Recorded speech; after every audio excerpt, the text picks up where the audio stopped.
Posted by u/Exormal. Long story short, I, 22F, fled across the country from my family last December, about a week before Christmas. I left because my brother, 32M, is a rapist, and I was his victim from the ages of 12 to 16.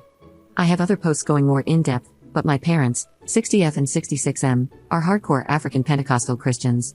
This means they believe in praying in tongues, being filled with the Holy Spirit, collapsing on the floor, and seeing visions. My parents are both pastors and own their own church. I was 17 when everything came out about what my brother had done to me. My parents' reaction was to bury everything, force me to forgive my brother, and keep the church's reputation intact. My dad said he never understood family secrets until then, and both my parents told me I should never tell anyone about what happened to me. They let my brother move back into the basement and continue living with us for years. During and after all of that, I felt like I was dying inside. Living in that house felt like hell on earth, and I was struggling mentally. I went from graduating high school with a 4.1 GPA to dropping out of college with a 2.3 GPA. I stopped attending all my classes and responding to people, and things were getting really dark for me. So in December, my boyfriend, 21M, and I decided that I had nothing to lose by packing a suitcase, taking my important documents, and flying across the country to live with his family. I sent my parents a super long email detailing why I left and renouncing religion. I blocked their numbers and emails, and I haven't spoken to anyone in my family for the last 8 months. Recently, I've gotten emails from my mom that I noticed while checking my spam folder, and my boyfriend has gotten voicemails from my dad. He has like 4 different numbers, and we forgot to block all of them. The emails have been making me feel extremely guilty for just up and leaving my parents. My mom tells me in all the emails about how she cries herself to sleep every night because I was her only daughter and prays I'll come home. And despite everything, she's still the woman who sacrificed a lot to raise me for 21 years, and it hurts me to know I'm actively hurting her like this. Most people with immigrant parents know how hard it is to form an open and trusting relationship with them. And even if they didn't support me mentally and emotionally, they supported me financially for 21 years, and I feel extremely selfish about never speaking to them again. It still hurts a lot 8 months later, and I'm starting to wonder if I really did make the right choice. Edit. Firstly, I'd like to thank everyone for the overwhelming support. I did not think so many people would read my post or care enough to leave a comment. So, thank you all so much. Secondly, I see a lot of people telling me I need to go to the police and open a case against my brother. I did do that when I was 17. My parents begged me to stop talking to the detectives. They told me that the police were never on my side and were looking for reasons to put me away as well. They said my dad's reputation would be ruined, and they wouldn't have a church anymore. So, I refused to talk to the detectives any further because I didn't want to destroy my family's livelihood. I have another brother who is severely disabled, and I was really worried about how they would afford to take care of him without the church. A few weeks later, when my brother got the call that the case was dropped, he came into the church singing and yelling his testimony that the devil sent demons to try to put my brother away, but God defeated them and he's free. He intentionally kept it pretty vague in front of the congregation. My dad promised me that he would never let my brother spend another night in the house again. A year later, they moved him back into the basement, and that's when I started spiraling. So, now that I'm across the country, finding the detective to reopen the case might be difficult, but I think there's a picture of her contact card somewhere in my Google Photos that I need to dig up and give a ring. Editor's note. This is a post-op made 6 months prior that details the events that happened in her escape. It is titled, I've finally fled my abusive parents, who enabled my rapist brother.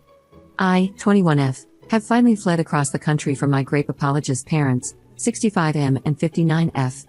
My parents are incredibly religious Africans who emigrated from a country that consistently ranks among the top 10 poorest in the world. When they immigrated to America, they had me but left their 3 sons in Africa.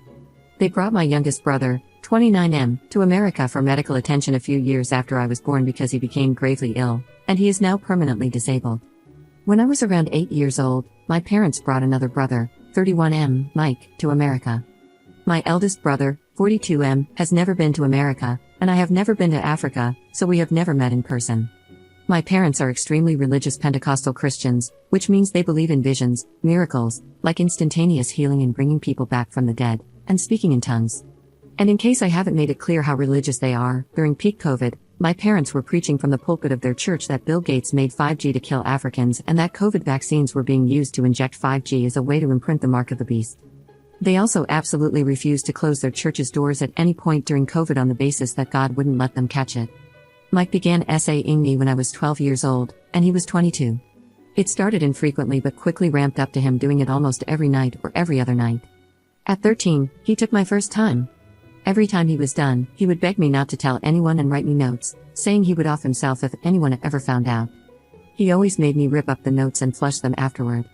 Before all of this began, I had looked up to Mike and loved spending time with him, so 13-year-old me absolutely did not want to cause him to commit suicide. It eventually started slowing down, and I thought he had completely stopped when I was 15. I believe Mike grew weary of doing anything to me because I had finally begun making friends and got a boyfriend, after having previously been a really shy loner. He had completely stopped by the time my boyfriend, 21M, and I got together 6 years ago. Throughout all these years, my parents had no clue that anything was happening under their roof. They were extreme helicopter parents who constantly took away my phone to read my messages, and would install things to listen in on my phone calls. They constantly screamed and threatened to ship me to Africa for not being a virtuous woman because I would sleep in instead of waking up early to clean, didn't know how to cook, and didn't like washing dishes. In addition to all of this, my father would routinely say that God was giving him visions about various things. These would vary wildly, from being sent visions of people's deaths to seeing future pandemics. However, he would also come and scream at me that I was going to hell because God had sent him a vision that I was having bedroom intimacy with my boyfriend. Yet, God never sent him a vision of his adult son essaying his child daughter a few feet down the hall? Odd. So, by the time I was 16, I had already confided in my boyfriend and my two closest friends about what my brother used to do to me. All of them strongly urged me to tell someone, but I was deathly afraid of the consequences. I wholeheartedly believed that I held some blame for being essayed because I could have told someone at any point, but I had let it go on for years. At 16, I felt that reporting it after the essay had already ended would be like ruining Mike's life for something I could have stopped years ago. That was until early 2018 when Mike decided he wanted to try touching me again. As soon as I got away from him, I went and told my boyfriend, who told his mother because he was scared for my safety. His mom immediately reported it to authorities through the non-emergency number, and a few hours later, a cop was knocking on my door. When the cop came, he questioned me, and I told him everything that had happened. He then informed my father that my boyfriend's mother had called in a report about Mike essaying me. My father absolutely flew off the handle and completely denied everything. He accused my boyfriend and me of coming up with this to hurt our family. My mother and Mike were at the newly purchased church at the time, preparing it for opening day, so they had to be called to come home. After they returned, the cop called in for another officer to come, and I was taken in one car for the start of the investigation, while Mike was taken in another. My parents put my other brother in their car and drove behind us to the police station. At the station, I told the detective everything I could, and at the end, she asked me if I wanted to go home with my parents. She explained that Mike was not allowed back into the house while the investigation was ongoing and that he had to stay elsewhere. I was afraid to say outright that I didn't want to go back to my parents because I didn't want that getting back to them. So, I tried to explain that my father didn't believe me, but the detective assured me that my parents were just shocked by the news and that I would be safe with them. So, I went home with my parents that night. At some point, my parents questioned Mike, and though he didn't want to admit it, he didn't deny it either. Finally, they began to believe that Mike was an incestuous, pedophilic rapist. The problem was they did not want word of that getting out. So, they sat me down multiple times and begged me to drop the investigation for the sake of our family name. My parents said that this coming out would disgrace the family's reputation and ruin the church they had just opened. They guilt-tripped me into believing that I would single-handedly destroy the entire family if I continued with the investigation. The cherry on top was when my mother looked me in the eyes and said, "All of this must have affected Mike more than you because he said he wanted to unalive himself." After my parents took me to tell the detective that I no longer wished to continue with the investigation, my dad started screaming at me in the car on the way to Bible study. He was furious because, according to him, I trusted my boyfriend's mother more than him, which meant I couldn't be trusted. My father then yelled that people who couldn't be trusted were capable of anything, and if I ever tried to unalive my parents, God would strike me first. Hearing my own father say I was capable of such a thing absolutely broke me. I remember sobbing and begging God to just unalive me because I would have rather burned in hell for all eternity than live a life where my own parents hated me so much. I no longer believe in God. Eventually, my parents sat me down and promised they would never let Mike spend another night in the house. But they told me, and had multiple older family members tell me, that I had to forgive Mike because blood is thicker than water. My parents also said this was a family secret that should never be spoken about again. Fast forward about 2 years, I still lived with my parents when I wasn't on campus because I was financially dependent on them, and they were paying for my college tuition. They told me they were moving Mike back into the house, and he was going to live in the basement. My parents said Mike was struggling and ruining his life out on his own, so they were bringing him back home. They treated him like some sort of prodigal son, with my father even going so far as to call him that in front of the congregation when Mike started coming to church again. Then COVID hit, and I was forced to live at home with Mike. I was broke because my parents refused to let me work while I was in college, so I only ever had summer job money. My mental health began plummeting, and I went from graduating high school with a 4.1 GPA to failing multiple classes by my junior year of college. Even when my university reopened and I was able to flee back to campus, my grades still suffered. I couldn't regain the mental capacity I used to have. I reached out to my university's student counseling services, but besides prescribing me anti-anxiety meds, the university said my trauma was too severe for them to handle. They gave me referrals to psychiatrists who could do full psychological evaluations, but none of them ever accepted the crappy insurance my parents had me under, and the out-of-pocket fees were way too high for me to afford. I was hiding all of this from my parents because I knew it would result in more screaming and insults if they found out I was performing below their expectations in school. They also believed that any and all mental health issues were caused by demons and thought that mental health medication made people dumber. This all came to a head this past fall semester, my senior year, when I had to take a medical leave of absence or risk failing out. I waited until the deadline to apply for the leave of absence so that I wouldn't be forced to go home. Eventually, I did have to move out in December, but my parents assumed I was just moving out for winter break. However, after my boyfriend and I had packed up my dorm and driven to my house, it was late. We both realized that we dreaded going into my house so much that we decided to just sleep in the car and go inside in the morning. I think that was a defining moment in my mind. I have had multiple people telling me for years that I should leave my parents and go no contact with my entire family, but I was too scared because I was so financially dependent on them. They paid for my phone bill, gave me a car in their name, and covered my college expenses. I felt infinitely selfish for taking advantage of all this and then just spitting in their face by never talking to them again.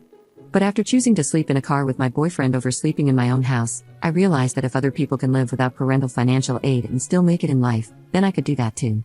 It made me understand that being suicidal and failing out of college because I couldn't afford thousands of dollars in mental health services was no worse than cutting off my financial ties with my parents and trying to save my mental health and my life. So, that's what I did. The week before Christmas, my boyfriend was going to fly across the country to visit his family because they had moved after we graduated from high school. I decided that this was basically my best chance to go no contact. So, the day before the flight, with the last of the money in my bank account, I bought a ticket for the same 2 connecting flights that my boyfriend was taking. We packed our stuff that night, and I had to leave a lot of things behind since I could only take 1 suitcase and a backpack.